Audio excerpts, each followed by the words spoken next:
Oi, pessoal.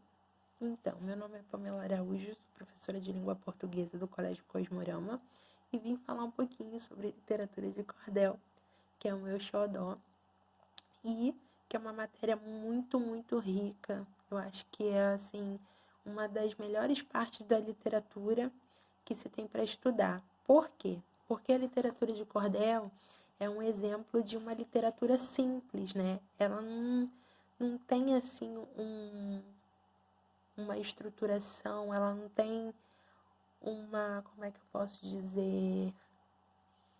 Ela não tem que seguir uma regra. Ela acontece, sabe? É uma coisa que você tem que sentir, porque ela trabalha bastante com sentimentos, né?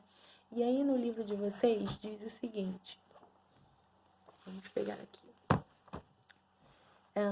Foi trazida da Europa, né, como a gente falou, pelos colonizadores, e daí vocês já conseguem perceber que a gente trata de uma literatura que fala sobre algum ideal, né? Fala sobre sobrevivência, fala sobre cultura, fala sobre o povo, fala sobre sofrimento, características hoje trabalhadas com a parte do Nordeste, né? Aí temos aí que, trazida da Europa pelos colonizadores portugueses, a literatura de cordel implantou-se rapidamente como manifestação literária popular em algumas regiões brasileiras, sobretudo no Nordeste. E aí a gente falou um pouquinho sobre essa ideia da literatura de cordel, né? Por que ela se implantou no Nordeste? Porque, assim, se vocês observarem e forem pesquisar, vocês vão encontrar muitos textos que foram trabalhados sobre o Nordeste e que hoje se classificam como literatura de cordel. Pedi até para que vocês procurassem algumas obras de João Cabral de Melo Neto, que também foi muito importante para esse tipo de literatura trabalhada aqui no Brasil, tá? Suas raízes europeias nos remetem a uma forma de expressão oral, cantada ou recitada, oriunda da Idade Média, que com o passar dos tempos passou a ser impressa em forma de folhetos. Então, é importante vocês saberem que a característica da literatura de cordel é aquela que era impressa em folheto e pendurada em cordas, e por isso tem o nome de cordel, tá? Então, aí nós temos no livro, né, ele vem falando sobre essa questão da referência, de como era feito na época, como que ela foi trazida, e diz o seguinte: o nome cordel refere-se ao modo como se comercializavam esses folhetos. Em Portugal eram pendurados e expostos para venda em varais, feitos de cordões finos ou barbantes, conhecidos como cordéis. No Brasil, apenas a denominação permaneceu, já que nem sempre a sua venda é realizada dessa maneira. Realmente, se vocês pesquisarem livros, hoje são livros, né? Você não vê um livro pendurado numa corda. Mas, assim, a gente, o povo, por ter uma característica forte, né, dessa linguagem do povo, e por já ter essa característica de folhetos pendurados em cordas, eles não mudaram, eles mantiveram o nome como cordel, tá? Os cordéis são escritos em versos rimados e ilustrados com xilogravuras. O que seria isso? Ele vem interpretando o que foi escrito ali com desenhos, né, que expressem aquilo ali. E isso é bem importante, é bem legal lembrar, porque foi o que eu falei, né? Veio trazendo essa característica do povo e tal, e as pessoas se identificavam muito com aquilo ali, tá? Temos aí que a gente tem que ter uma linguagem rimada, né? Rimada, ritmizada. Então, vocês já sabem que a estruturação do cordel é aquilo que vai me dar ritmização, né? Ritmização. E você tem que ter uma estrutura de canção ali, né? Tem que rimar uma coisa com a outra e manter essa rima até o final.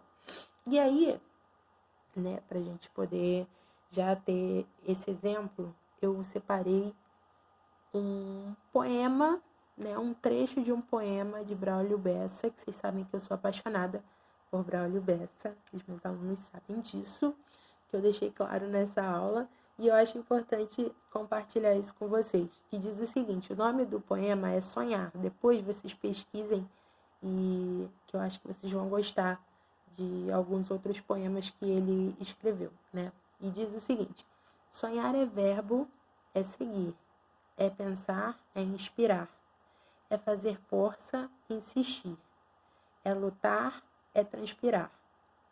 São 1000 verbos que vêm antes do verbo realizar.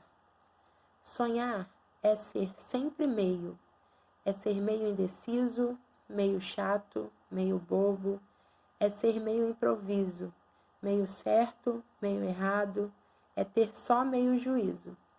Sonhar é ser meio doido, é ser meio trapaceiro, trapaceando o real para ser meio verdadeiro.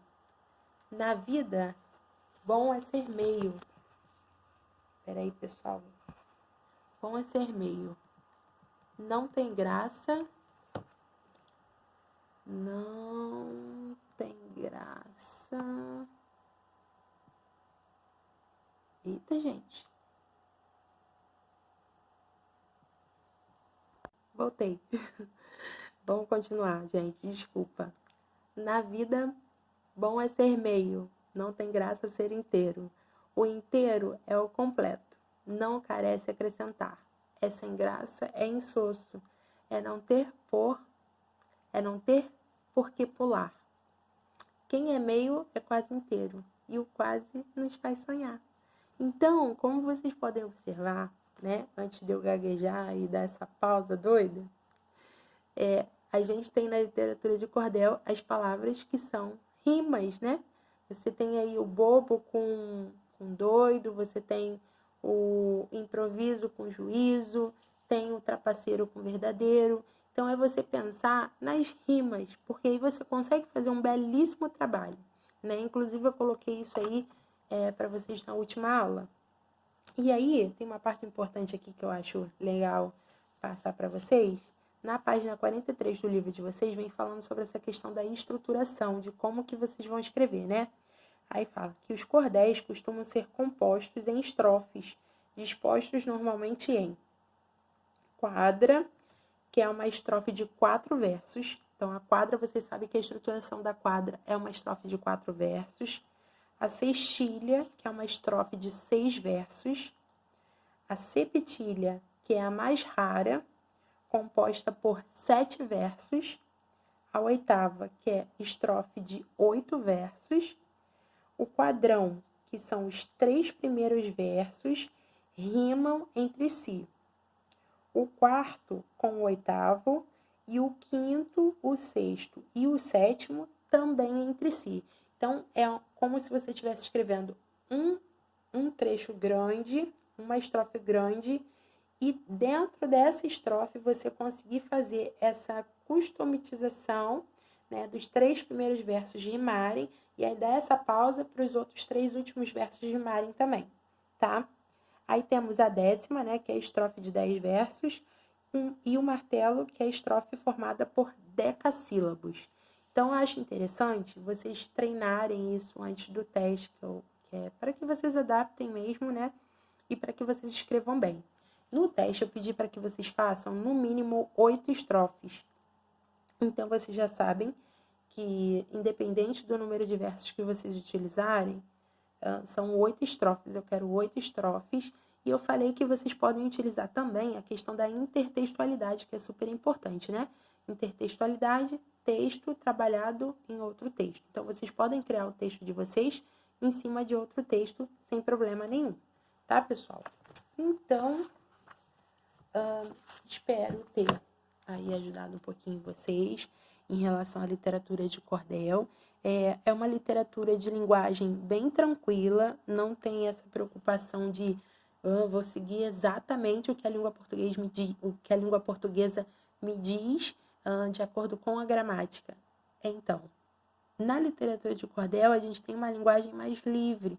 Então, se vocês quiserem pesquisar poemas, né, que trabalhem a literatura de cordel e que tenham uma linguagem mais solta, mais leve, vocês podem utilizar os textos de vocês assim também, que eu acho que vocês vão se sentir mais à vontade, tá bom? Então, espero ter sanado um pouquinho das dúvidas, espero ter esclarecido alguns pontos importantes. que vocês façam um bom teste e estou aqui sempre que vocês precisarem. Podem me procurar no WhatsApp, podem me procurar por e-mail, no Google Class, que eu estou disponível em todas as plataformas.